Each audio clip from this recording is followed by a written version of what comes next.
This is Chaim Brovender, Rosh Yeshiva of the WebYeshiva. I'm happy to ask Rabbi Leo Dee to share with us some of his thinking about the troubles of the moment. And the troubles really in my own memory are greater than they have ever been before. We don't know whether we are fighting a war or not fighting a war, whether we will redeem the hostages or not redeem the hostages. We don't understand why there's a sudden rush of anti-Semitism in the world. What have we done wrong? I think most of the people who are here either know Rabbi Leo Dee personally or know who he is, what he represents, and what his great achievements are. What we're interested in is insight. We would like to be able to share an insight with you, Rabbi Leo, and that's why we invited you to lead us on this evening. So without any further ado, I ask Rabbi Leo Dee to share with us the thoughts that he has about this time that we are living in. Thank you, Rabbi Brovender. And just to say on this opportunity that Rabbi Brovender was really responsible, one of the people responsible for me being a Baal Teshuva, because his students inspired me when I went to university at a young age of 18. They'd come back from Rabbi Brovender's yeshiva, and because spending 4 years in Hamivta really was, an amazing and important moment in my life, and I'm eternally grateful. And may you get a lot of nachas from all your students and from all their Torah and from all their Talmidim, for many generations. I would like to talk about dealing with tragedy. Unfortunately, I have a lot of personal experience very recently with that. A few words about my girls. For those of you who don't know, I think most people probably know what happened to my family a year ago. We were on our way up to Tiberia, and my wife Lucy and my daughters Maya and Rena were savagely murdered by Palestinian terrorists on the way. Lucy, whose name means light in Latin, was someone who shone light on her friends and inspired them to be the best they could be. And I think she did that for me and the kids as well. And maybe in her memory, I'd like to shine a little bit of light, hopefully, on the current situation. Maya, her name meant the water of Hashem, Torah. We called her after the Torah, and she loved learning Torah, teaching Torah. Hopefully, we'll learn a little bit of Torah today as well. And Rena, her name means the happiness that comes from dreaming about the future. Hayuduka Cholmim. The Perek in Tehillim, where the word Rena appears 3 times, is Shir Molech, we say on with benching. And Rena is the happiness that comes from hope about the future, and hopefully we can create a little bit of hope from our discussion this evening. My main question is, how do we deal with challenges in life, with tragedy, with complicated situations? And I think that there are 2 ways that we can deal with them. One is the natural way, and the other is the Jewish way. And we shouldn't be surprised that they're not the same, because the word for mitzvah is from the root tzivoy. Tzav, tzivoy is an order, right? And it's a command. And therefore, it's something which probably doesn't come naturally. In other words, I don't need a mitzvah to tell me to eat 3 times a day, because I do that pretty naturally. But I do need a mitzvah occasionally to fast, such as in Yom Kippur, because it's not natural. I don't need a mitzvah to tell me to sleep every night, but I do need a mitzvah to tell me occasionally, like on Tikkun Leil Shavuot, to stay up overnight and to study Torah. So things that are natural generally don't need a mitzvah, and things which have a mitzvah generally are not the natural option. And I think that's true with dealing with tragedy. There are two ways of dealing with tragedy in Begadol. The first is the natural way, and that is the way that we all felt when we first saw what happened on the 7th of October. So when we switched our phones on after the events and we saw the terrible videos that were coming out, how do we feel? So anyone maybe type into the chat, so feelings that you had, just one feeling that you had on the 7th of October when you saw and understood what had happened. Anyone? Despondency.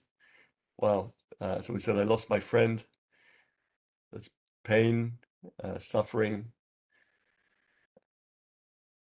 Anyone else? Horror. Okay, I think we can add fear, anger, disgust. I think if we had time for everybody to déjà vu, grief. If we had time, we could all come up with tens of words, and all of them together would not be enough to describe that total feeling that we had when we experienced and when we realized the pain and the horror of what had taken place. And I think that is the response of a biblical character called Job. Job, for those, by the way, I can't do a hands up how many people have read the book of Job, but I can tell you that I had the zechut to speak to a group of Dayanim in Jerusalem about a month ago. And I asked them how many of them had read the book of Job, and very few hands went up. So I think, but the book of Job is 42 chapters. It starts with God giving Job every tragedy under the sun. And then it's 40 chapters of him sitting on his backside in his lounge with his friends coming to visit him and basically tormenting him, but I think trying to comfort him. Saying maybe you deserved it, maybe you didn't deserve it, maybe you're a good person, maybe you're a bad person, maybe God cares about you, maybe he doesn't care about you. At the end of those 40 chapters, there's no conclusion, apparently, that they come to. And the only reason we can close the book is because God gives him reason to celebrate in the 42nd chapter. And that's when we close the book and hopefully never have to return to it ever again. That's my summary. Chazal say a number of things about the book. Number one, they say that probably it never happened, to which the Midrash says that when Job heard this, he cried, and he said, not only did I suffer, but now they're denying it even took place, which of course on, Motzei Yom HaShoah, I think, we can all have some sympathy for that. But the second thing the Chazal say is that if it did happen, he probably wasn't Jewish. Why do they say he probably wasn't Jewish? Because this is not a Jewish way to suffer, to sit at home, to have people come and visit you, and to talk. And yet, when I say that, probably everyone's thinking, well, I know a Jewish minhag, which is to sit at home after a tragedy and for people to come to visit. What is that? Maybe somebody can type it into the chat. The Shiva, very good. So, and Shiva means what? Shiva means seven. Seven what? Anyone want to help me? Shiva means seven days, apparently, right? 7 days of, 7 days, most people would say 7 days of mourning. The question is, how many days of mourning do we have during a Shiva? Okay, it's how many days? Okay, I've got 6. I think it may be 5. Good. Okay, so, okay, I've got 5 and I got 6. That's great. I think it's somewhere between. Yeah. Okay, very good. We've got between 5 and 6. Yes, because we don't mourn on Shabbat, and we start sometime during the first day, and we finish sometime during the second day. So it's between 5 and 6 days of mourning. So why do we call it the Shiva? Why do we call it 7 if it's 5? And I think that I would suggest that perhaps it's because of the uniquely Jewish thing that happens on the 7th day. In other words, for sitting at home and having people come and visit with food, although Jews do bring more food than average, but having people bring food and come and talk is not a uniquely Jewish event. Other cultures have that. We've seen that, with the Druze families and Muslim families who are affected by these in this conflict. And we know that other cultures do this. It's a natural response to tragedy to sit at home. What uniquely happens in a shiva house on the seventh day? Anyone want to type in? What's the unique thing that happens in a Jewish shiva house on the seventh day? I see people typing. That's great. People get up. Very good. People get up. So the getting up, I think, is the Jewish response to tragedy. Okay, the sitting down is the natural response. The getting up is the Jewish response. And who gives us the ideal Jewish response to tragedy? I think it's Rabbi Akiva. Rabbi Akiva, and we're now, the Omer, yesterday was 14, for those who haven't counted. So Rabbi Akiva is the one who gives us the model of getting up. Why is that? Because he loses 24,000 students in a period of seven weeks, which is between Pesach and Shavuot, and he has, this is pretty much 24 years of his life that he's dedicated to teaching these students. It's probably all his friends, most of his family, everything that he's lived for, his whole raison d'etre, and suddenly it's all taken away from him in 7 weeks, probably because of the Bar Kokhba revolt. Although the Gemara calls it askara, which is diphtheria, which is a disease that affects, which causes people to suffocate. But there are opinions that that's referring to the sword. But in any case, whatever it is, he loses everything in a period of 7 weeks. And he has the right to go and sit Shiva forever, although probably there's not many people left to come and visit him after this. And he could sit at home, and he could mourn, and he could be depressed, and he could disappear from the world, and nobody could blame him for that at all. And yet, that's not what he does. Rabbi Akiva famously picks 5 new students: Rabbi Eliezer, Rabbi Yossi, Rabbi Shimon Bar Yochai, Rabbi Yehuda, Rabbi Meir. He teaches them from scratch to become the greatest rabbis of the generation. And if those names are familiar, it's because they are the rabbis of the Mishnah. Because of them, we have the Talmud. Because of the Talmud, we have every Jewish book in your library. And because of Rabbi Akiva, basically, we have Torah. And because of Akiva's ability to get up and continue after his tragedy, that's why we have Torah.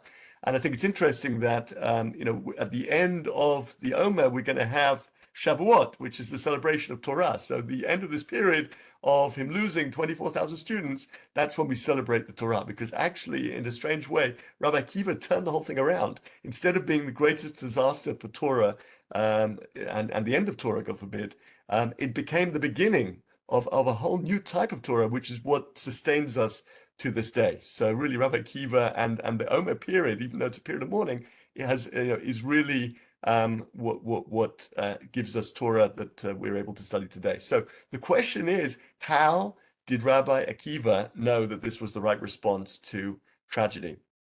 How did he know that getting up and doing something was the right way to respond, which is not necessarily that natural? So I think the answer is he looked into a very important book, the Torah, and he saw a story. He saw a story of a people who fell to the lowest level of degradation, 49th level of degradation in Egypt. We almost became idolaters and would have disappeared into Egyptian culture. And suddenly God decides to take us out. And 7 weeks later, we're standing at Har Sinai collecting the Torah. The highest, the peak of holiness and spirituality in the history of the world. So we go from the lowest point to the highest point in 7 weeks. And Rabbi Akiva must have thought that this is the fate of the Jewish people, that somehow when bad things happen, so that is just the start of good things happening. That is just foretelling that good things are going to happen. And I think we know this is the case. We've just been through Yom HaShoah, and we're about to have Yom HaAtzmaut. And this is not a coincidence that they happen a week apart, because, as we know, 3 years after the Shoah, we established the State of Israel. So the greatest disaster was followed by probably one of the greatest modern successes.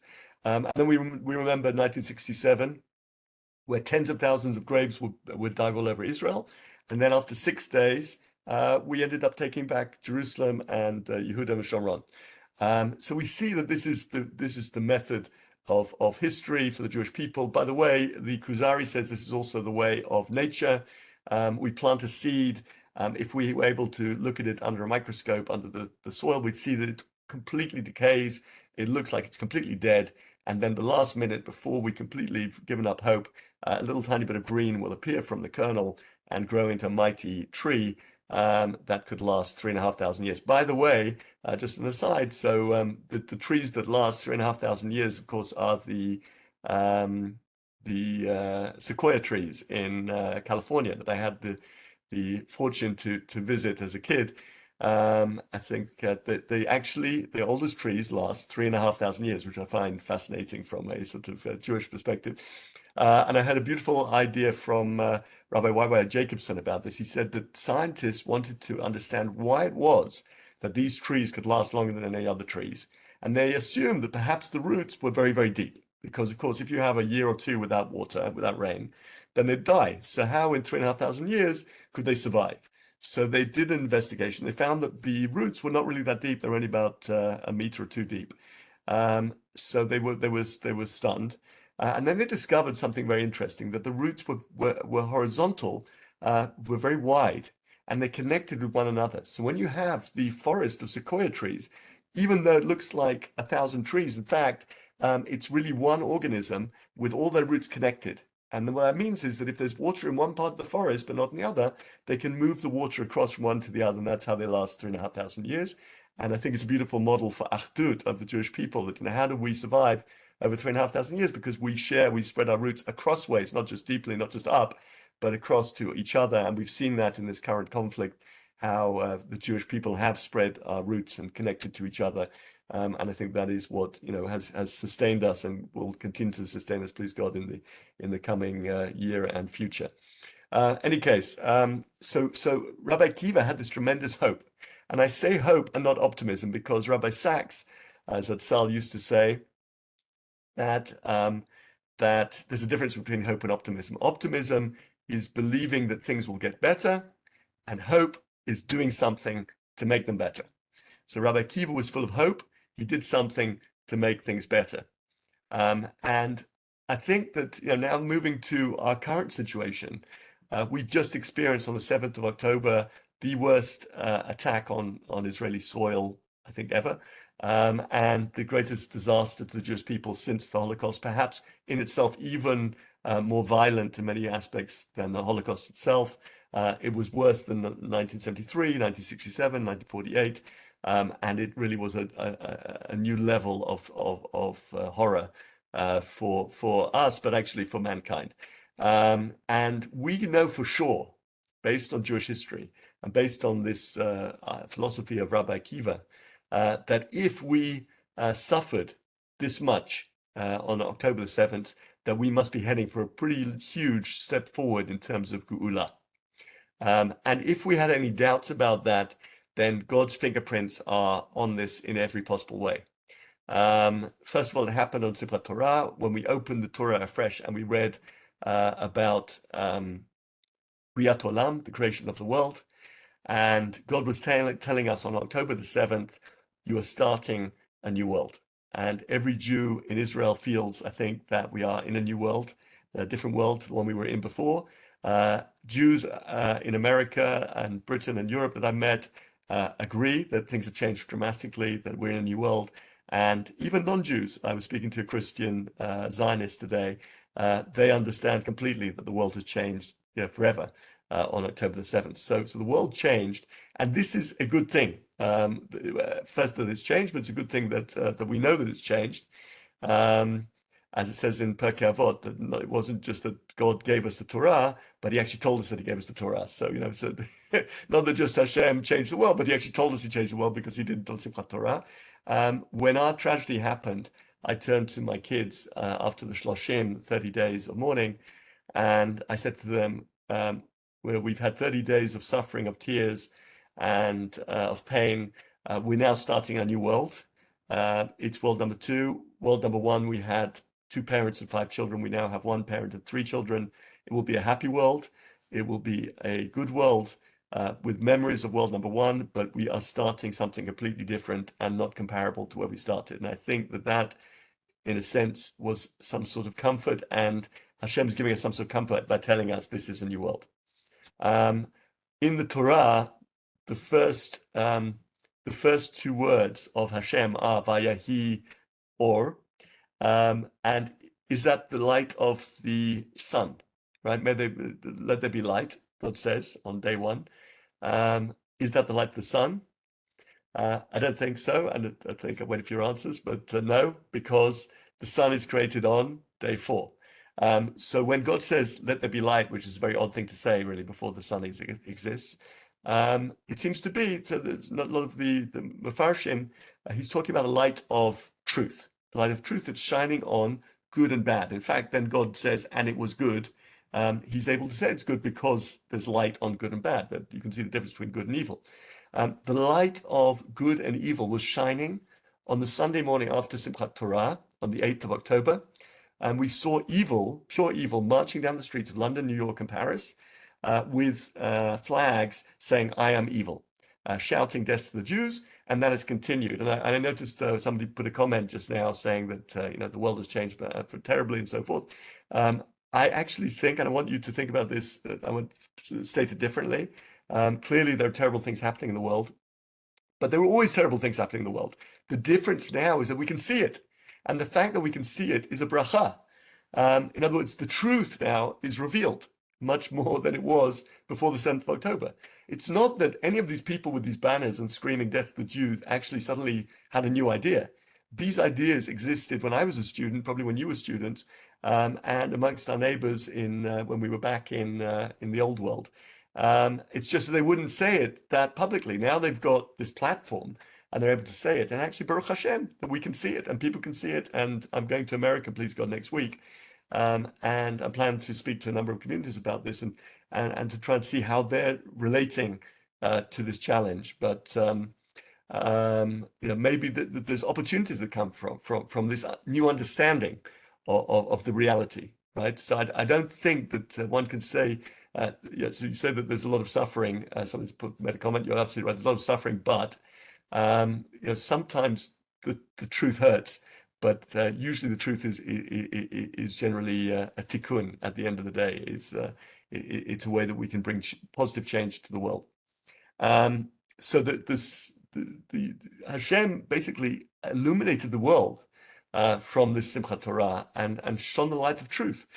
We saw President Biden making a speech on the 10th of October, I think, which was the most powerful speech of any king in the history of mankind, greater than anything that Churchill said, positive about Israel and how America stands with Israel, albeit he hasn't stood by most of what he said. But actually, at that moment, there was a moment of truth, which was that that America needs Israel, respects the Jews, values Israel, and this from somebody who typically is not that coherent when he speaks and doesn't always, complete his speech without forgetting what he was talking about. And this was really a miracle, this speech. And we shouldn't be surprised because actually it says in Kohelet that the Lev HaMelech B'Yad Hashem, that the heart of the king is in the hands of God. And the Rambam says in Hilchos Tshuva that there's a principle of free will, that everybody has to have freedom of choice, but that excludes kings. And why does it exclude kings? Because if a king were able to stand up in front of 350 million people and to command them to do something, he would effectively be taking away their free will, and therefore by Hashem speaking through their voice box, he gives the people the opportunity to make their own minds up.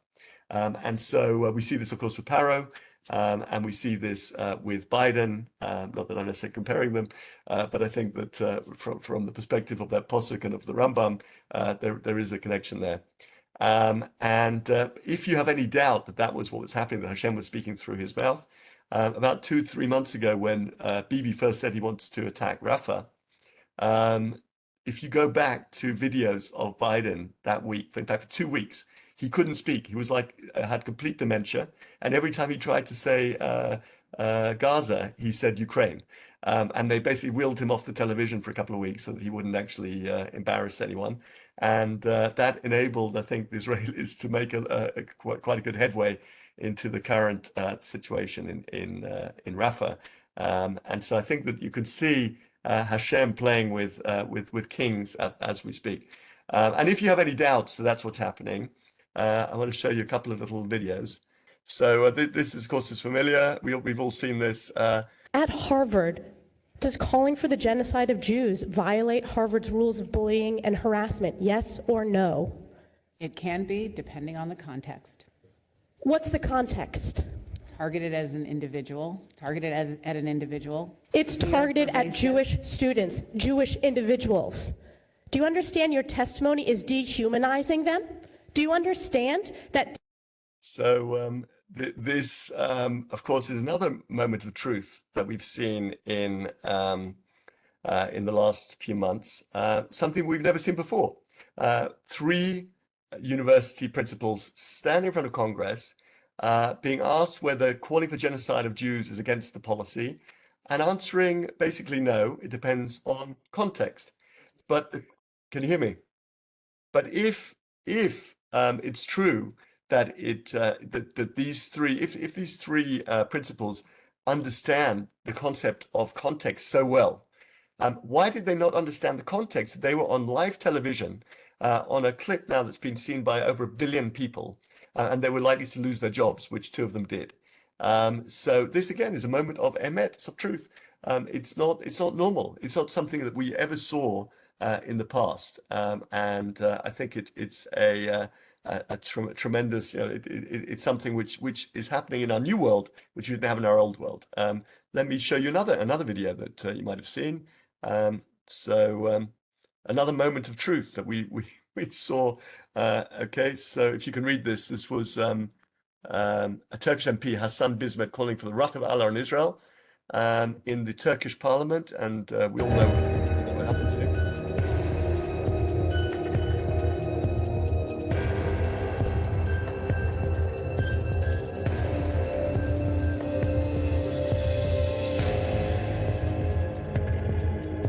Yep, he dropped dead of a heart attack. He cursed Israel for about 2 minutes, and he dropped dead of a heart attack in the Turkish parliament. Again, this is not something I've ever seen in my life. I don't know if you've seen in your life in the past. These things don't happen. These things are happening now after the 7th of October. Then, of course, we had 330 missiles on one Motzei Shabbat. I actually went to sleep once I knew they were coming, which I guess made sense to a lot of Israelis. Didn't make a lot of sense to non-Israelis that I spoke to. But then when the siren went off, I just got up and went into the safe room with the rest of my family and the neighbors from upstairs. So Baruch Hashem. But again, according to every assessment, that was a miracle and has no sort of natural explanation. So we. My volume's gone down. I don't know if there's anything I can do about that. Anyway, so can you hear me? It's fine. Okay. The world has changed, and now we see these campus marches and these encampments. And I have to say, Baruch Hashem, because actually, our enemies do a great job for PR. Israel is not very good at PR, but our enemies are very good. I'll just give you a story that I was fortunate to be chosen to go on a mission. 2013, the Methodist Church in Britain was threatening to perform a BDS, sanctions on Israel, and so they sent a group of 5 female priests to Israel and Palestine at the time. So one day in Jerusalem, one day in Tel Aviv, one day in Ramallah, and one day in Bethlehem to meet all the peace activists on both sides. And 2 rabbis were selected to go with them. One was a woman rabbi and one was me. So I was the only guy going with 1 female rabbi and 5 female priests, spending 4 days We met the top peace activists, we met ministers from the Israeli government, and it had no impact whatsoever when they met the Israelis. They were fantastic, they spoke well, they spoke sensibly, but it had no impact. Then we sat down in Ramallah in the Fatah offices, and we were spoken to by Saeb Erekat, Yamach Shamo, who many of you might remember as the evil president of the Palestinian Authority. And he sat across the table from me, and he only looked at me because I was the only man, and he wasn't interested in speaking to the women. He screamed at me across the table, and he said, "We need another intifada. My people are not angry enough." And anyway, after about 5 minutes of me just sort of testing what exactly he meant by that and allowing him to elaborate in front of my friends, we came out of that meeting and they said to me, we're not going to do a BDS against Israel. We feel that it's 50-50, the responsibility, meaning 99-1. But basically, they fully understood after meeting the Palestinian representative, peace representative, that, you know, who was responsible for the problem. So when we see these violent people on the campuses in America, Columbia, and in UCLA and all over America, they might think that they are creating this wonderful new movement, but in fact, what they're doing is actually exposing themselves to the world as a bunch of evil fools. And I think that you know is ultimately will be for the good of us and the good of humanity. Anyway, so that is sort of the issue of the current situation. I just wanted to sort of end that little section by saying that if I had to give a name to the world before 7th of October and the world after 7th of October, I would say the world before the 7th of October was the world of Galut, of exile, and the world after the 7th of October is the world of Geula, of Mashiach. And if that sounds rather Chabad, I don't apologize, because the Talmud says the same thing. In the Talmud, in Masechet Shabbat, it says, in the name of Shmuel, and this is Psak of the Rambam, that En ben olam hazeh yemot HaMashiach chutz me'shibud malchut bilvad. There's no difference between this world and the Messianic era, except that Israel will not be under existential threat from our enemies. And if we were to ask any Israeli in Tel Aviv, Haifa, Netanya today, what is the purpose of this war? They would say unanimously, I think, to get rid of our existential threat on our borders from Hamas, Hezbollah, and Iran, and Biden. I think this is the first time in the history of the Medina that this has been the express purpose of a war, to get rid of the existential threat. And I think that it's probably the first time in the history of the Jewish people in 3,500 years where this has been the express purpose of a conflict. In the past, it's been to beat an immediate threat, and basically to 1967, I see you say, yeah, we've certainly to beat an enemy, but usually we give up at the end before we finish the job. This time, in Yitz Hashem, we'll complete the job. So this is the battle for Mashiach, or at least that's how it's playing out at the moment. Please God, it should continue to its fruition. And we are actually in the time of Geula. Now, if you take that as the assumption, then this makes it clear why there's a greater light shining on the world, because Geula is a time of Giloi Shechina, and we would expect to see God, presence and Emet shining more brightly in the world at this particular time. So I think that we can take a lot of comfort from knowing that despite the tragedy, we are sort of marching forward now in terms of Geula. So and things are happening now, which maybe we'd expect to see in a time of Geula. The Jewish people are becoming a light unto the nations, and I say that, and you might think, that we look like a bunch of thugs to a lot of the world. But first of all, it's not true. Surveys done in America show that 70 to 80% of Americans understand that we are on the side of right, which is astounding, given that the majority of their media and social media is saying the opposite, and their politicians. And another interesting data point is that a survey in the last 2-3 weeks in America showed that people have the lowest level of trust for media and social media in the history of mankind. And this is, it's like 60-70% of people do not trust a word that they see on media. And this is a good thing. And when I was a kid and I would sit in front of the BBC News at 9 o'clock, I would believe that that was basically what was happening in the world, right? And that was pretty much the case. There was one or two other channels, and they're all saying pretty much the same thing, and they wouldn't get away with saying anything that was completely out of order. Of course, it was all sheker anyway, but I didn't have the power. No one had the tools to know that at the time. As competition increased with media, and so you had a right-wing news and left-wing news, it became sheker, but it wasn't so clear because you tend to stick to your particular news channel and hear what they had to say. But with the proliferation of social media, and everybody's got a different perspective, now I know for sure that everything I'm watching is actually sheker. Which means that it doesn't stop me watching it. Unfortunately, I'm as addicted as many of you are probably to the news. And it's fun and interesting and exciting, whatever, but I do know it's sheker. And this is a great level of understanding because once you know it's sheker, actually the human being has a great sense, a natural idea in the soul from Hashem, what is true and what is not. And once we know everything we're seeing is sheker, actually everyone's empowered to make their own mind up. And what's happening is that people making their own mind are realizing that there is a truth, an objective truth out there, and the Jewish people are closer to that objective truth, perhaps than others. I compared it a little bit to there's a beautiful parable of Rav Nachman. I think it's Rav Nachman about a king and his wise man. And they're in a kingdom where there's no food. There's a drought, a famine, and the only food that's available is a herb that's going to make everyone go mad. Maybe it's marijuana, right? And everyone's going to eat it, and everyone's going to go mad. So all the people start eating it because they have no choice. And the king, who has the greatest supply of food, is the last one, and his wise man.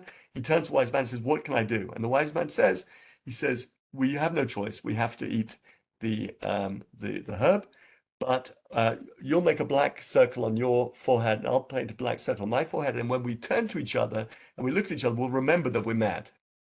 And I love that story for many years. I never understood really what it meant until this October 7th happened. And I found myself addicted to my phone, watching TikTok and Facebook and Instagram and all these terrible things, which are very addictive. And then Shabbat came along. And I turned off my phone for 25 hours, and I had this massive feeling of relaxation. And then immediately when Shabbat went out, I grabbed it again to see what was going on. But I realized that actually, that because I have the time off, I remind myself that everything I'm seeing is sheker. I have a day of truth, which is Shabbat, and I actually have an opportunity to appreciate that everything that I'm seeing during the week is just a world of sheker. So I think what is the sign that they put on their foreheads in this mashal? I think ot hi leolam, it's Shabbat. And I think that's really what Rav Nachman is probably referring to, is that we the Jewish people have this wonderful sign, which is Shabbat, which enables us to get ahead of reality and to understand truth and falsehood, even if we do live in a world of sheker. So that's enough perhaps about the current situation as I see it.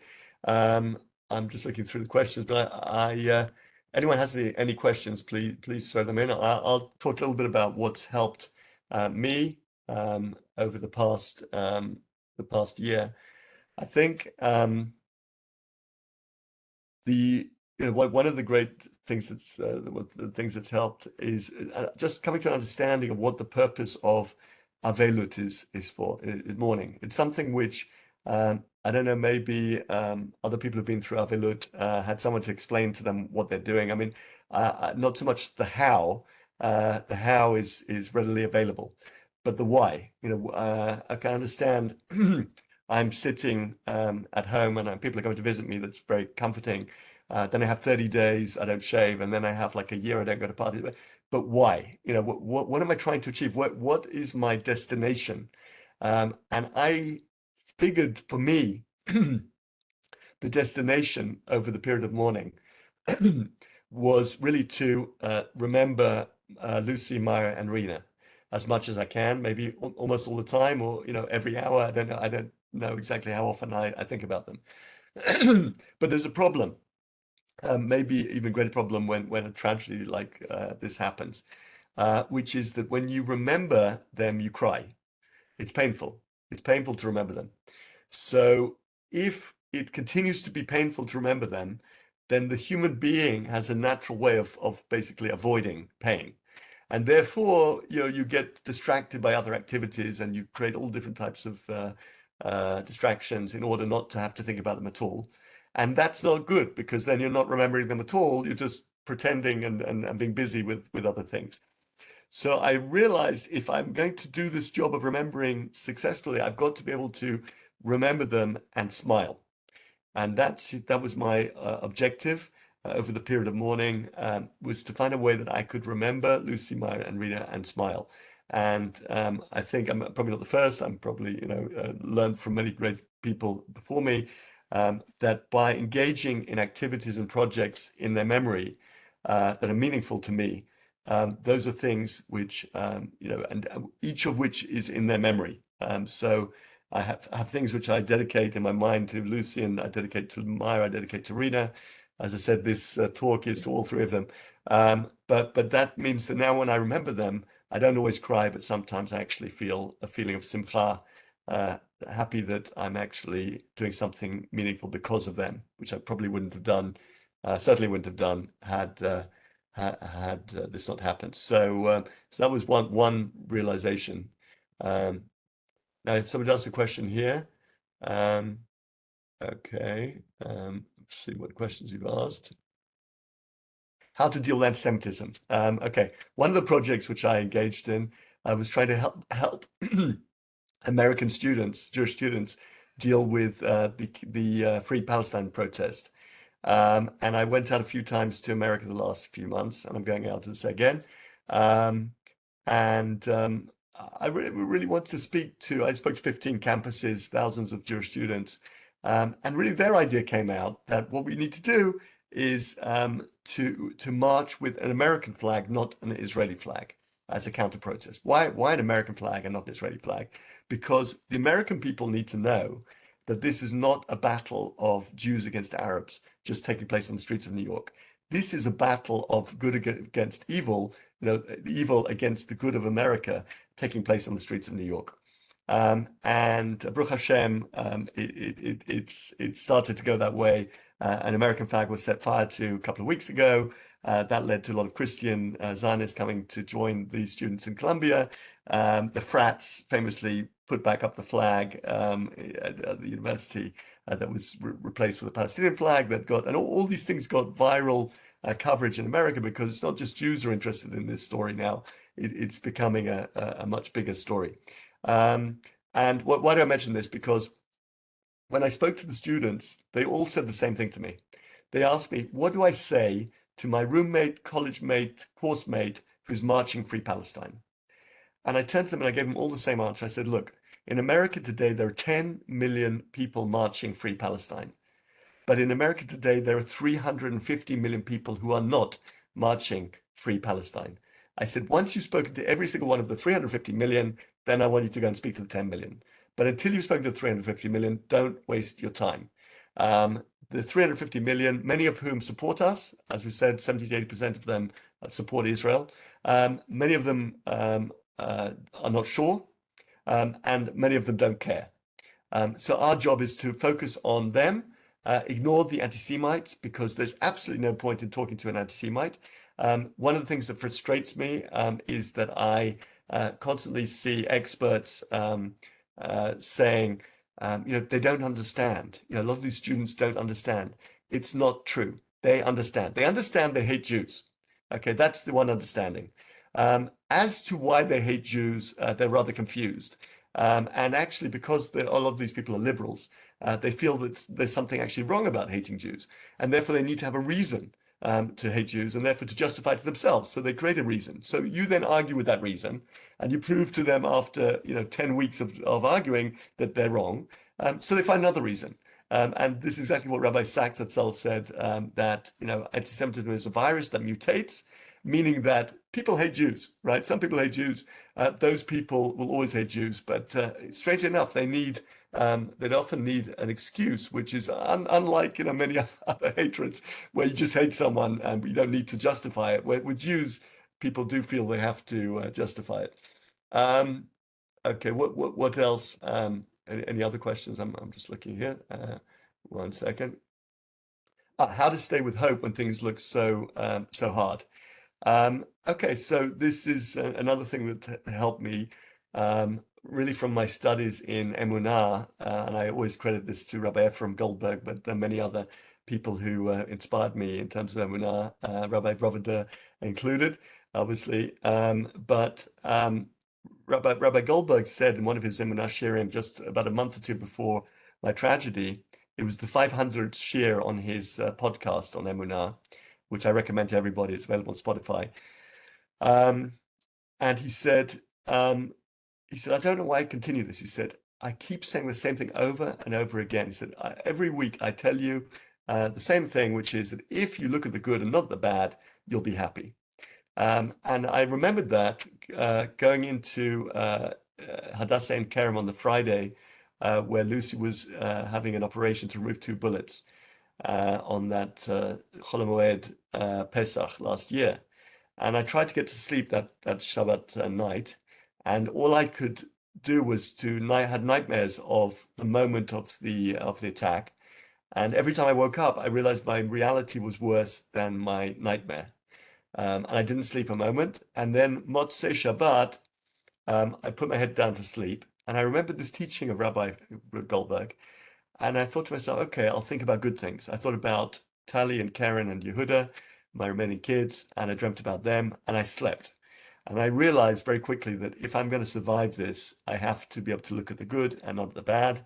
And I came to the conclusion that it's not that difficult to find good things, because actually in our lives, I think everybody here and most people I've met can count the number of bad things in their life on one hand. Okay, some people's bad things are worse than others, but you can count the number of incidences on one hand. But the number of miracles that happen to you every day is infinite. And from the moment you get up, you got up. You're alive, put your feet on the floor, you have feet. Baruch Hashem, we shouldn't take it for granted when we see the terrible, horrific things that have happened to our soldiers. And there is a floor, and there's gravity that worked for you. That was 3 miracles. And then you have a cup of coffee, and the water came out the tap, and that's a miracle. And the coffee came from Brazil. It involved 10,000 people who were involved in the processing and the transport. And the milk came from a cow 3 days before from a kibbutz, 20 kilometers away. Somebody got up 3 in the morning in order to milk it. Our life is we're surrounded by miracles.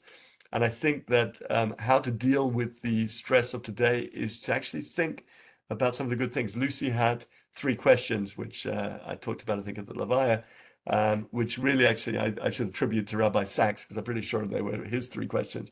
But she used to ask them at the Shabbos table, and we continue to do it now. And it's a tremendous thing, and I recommend to everybody. On the Friday night meal, we go around the table, everybody answers one question, then the second and the third, and then we go around. First question is, what did you do for someone this week? The second question is, what did somebody else do for you this week? And the third question is, what did Hashem do for you this week? And everybody who's done that has said it completely changes the tone of your meal, of your Shabbos meal, once you do that. And I think particularly on Friday night, when everyone's coming from work or from school, whatever, it's stressed, it's a fantastic way to just sort of get into the mood of Shabbat. So this is a trick to think of good things and not of bad things, and to realize that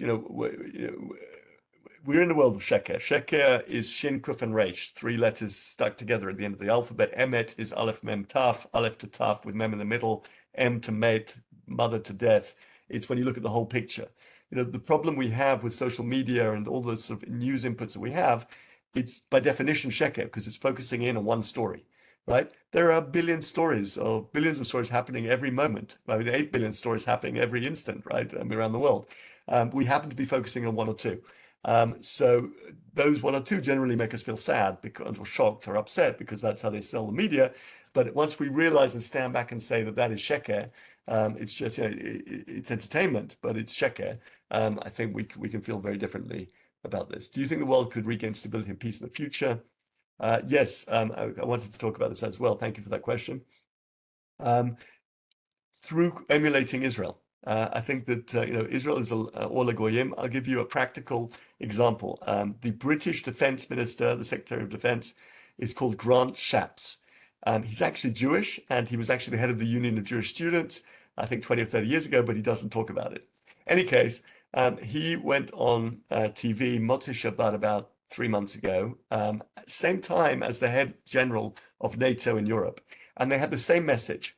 And the message was that the threat from Russia and the threat from Iran and from other states is going up exponentially. And this means that we need to do 3 things. Number 1, we need to spend more of our budget on military spending. Number 2, we need to have conscription. And number 3, we need a culture change in our countries. If you think about this, it's fascinating because in order to spend not 2% of your budget, but 10% of your budget or 20% of your budget, like Israel, on defense, that means you have to cut other parts of your budget.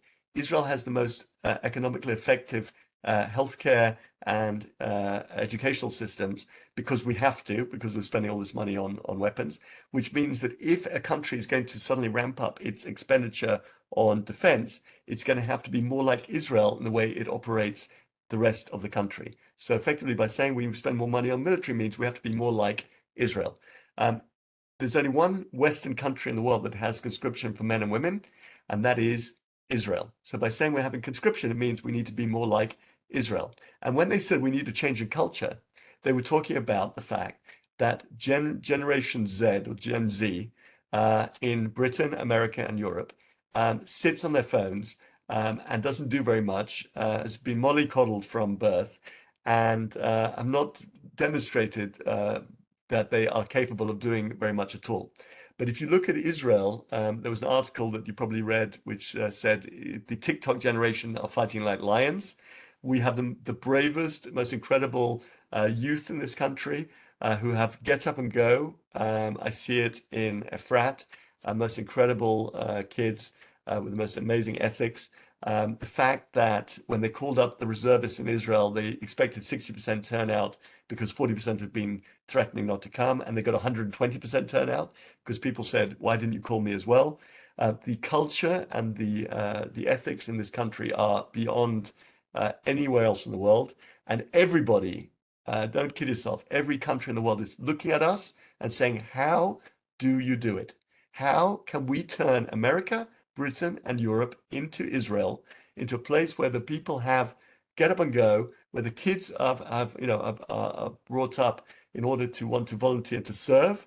How can we run a government that isn't driving so much debt that all its growth is coming from borrowing and is about to collapse? How can we actually have a birth rate which is sustainable rather than collapsing? And all eyes are turned to Israel. So, part of this conflict, in my opinion, is that the forces of evil have identified the force of good, and this last push into Rafah has really brought, it's going to really stir up that evil, because as we actually overcome that evil, this is really the domino effect that could really transform the region and the rest of the world. So I think we should be very optimistic, which doesn't mean that we shouldn't be very active and very sort of engaged, but I think we can be very hopeful, let's say, not optimistic, hopeful.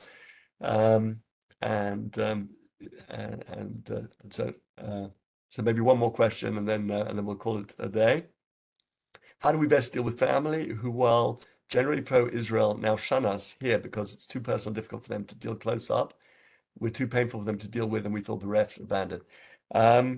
I don't know whether you're talking about family who are not, not religious, but there are that sort of 10% of Jews in America we see who are campaigning for free Palestine. How do we deal with that? That's a very good question. That's something which I think every Jew is struggling with. How can we relate to the fact that there are Jews out there who are marching with our enemies? I don't have any answers, and it saddens me, I'm sure, as much as it saddens you. I will have a couple of thoughts, which are that there's a concept of chesed. I think I might have learned this from Rabbi Brovender, so I certainly will. If he likes it, I'll attribute it to him. If he doesn't like it, it was probably someone else. But Abraham, of course, is the archetype of chesed. And then we asked the question about Lot. Lot has these male visitors who come, and then the townspeople in Sodom want to attack them. And in order to protect his visitors, he offers them his daughters. And this seems like a very strange thing to do and a very immoral thing to do, unless you understand the fact that actually Lot came from the same family as Abraham. And he had that element of chesed, but it was completely unbounded. And when people have so much chesed that there's no control over it, that actually it can express itself in ways which are immoral. And so I think that, Kaf Sechut, some of these Jews who are campaigning with the Free Palestine, they've got one idea, which is it's bad that kids are dying, and that it is bad that kids are dying. They haven't figured out the fact that these kids are dying because of Hamas, and they haven't figured out that they're dying because there is a war, and they haven't figured out because the war is caused by and so forth. But so they're reacting with this midah of chesed, which is unbounded, and I think that is that is one explanation. The second explanation, which I have, when I look at the Torah Carta, which of course is also very, it's Chil Hashem. But then I think to myself, the Jews really have started every movement that's been important in the history of mankind. I mean, we're accused of it, probably there's some truth, capitalism and communism and Marxism and, pretty much all the isms, we had something to do with. And maybe this is just another ism that, this Free Palestine movement, which is an essential part of this phase of Geula, which is revealing to the world the evil that exists in society and all the mistakes and the mistaken understanding and the lack of education that takes place in institutes of higher education in America and elsewhere. And it's revealing all these different sort of secrets. Maybe it takes Jews to run this type of movement, and maybe that's why they have to be there. And so therefore, I don't know if that gives you any comfort to see it that way, but some of these people who have very different views to us are performing a very important task as well from the other side. And actually, the Jewish people, we're one organism. We work together. It doesn't mean we agree with each other. Sometimes we know that there are people who disagree with us completely, but somehow Hashem has constructed it that we work together, and together we bring Geula.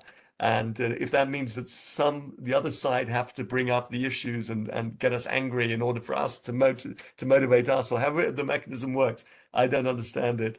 But I think that really must be part of what's going on here, that every Jew is fulfilling their purpose in this scenario. And certainly if things are moving forward, which I believe they are, then apparently it seems to work. And maybe this is the last point I'll say. I said it a few times, that people ask me, what if I'd left 20 minutes later on the morning of the Pigua? What if we never made Aliyah? What if, and many different what ifs. And I said from the beginning, I can't, I'm not going to engage with any what if, because life is so complex. We don't really, it's not a fruitful occupation. I said, except for one, there's only one what if that I will allow, which is, what if Hashem knows better than I do? And I think that, ultimately, if there's one message to leave you with, any of these questions we're having, any of these fears that we have, any of these anxieties that we have, at the end of the day, I think we should ask the question, what if Hashem knows what he's doing? And I think with that, with that what if, maybe that can give us all a little bit of comfort that something's happening now, and it seems like it could be a very positive thing. And what if Hashem knows exactly what he's doing? And and we play our part the best way we can, but we should have emunah that it will be for the best. Hi, thank you, Rav Leo, and thank you for all your inspiring words and everything. And there's a lot to think about, and we had this tonight because Yom HaAtzmaut's coming up, and it's hard to. There's a lot to think about when you're celebrating something and you're also in the middle of tragedy. So thank you for everything you said tonight. Thank you all for joining us tonight, and please check out all our courses at WebYeshiva.org. Thank you for the special program. And Thank you. stay safe. Thank you, Rabbi Dee. Thank you. It was very inspiring. It was very interesting. Thank you.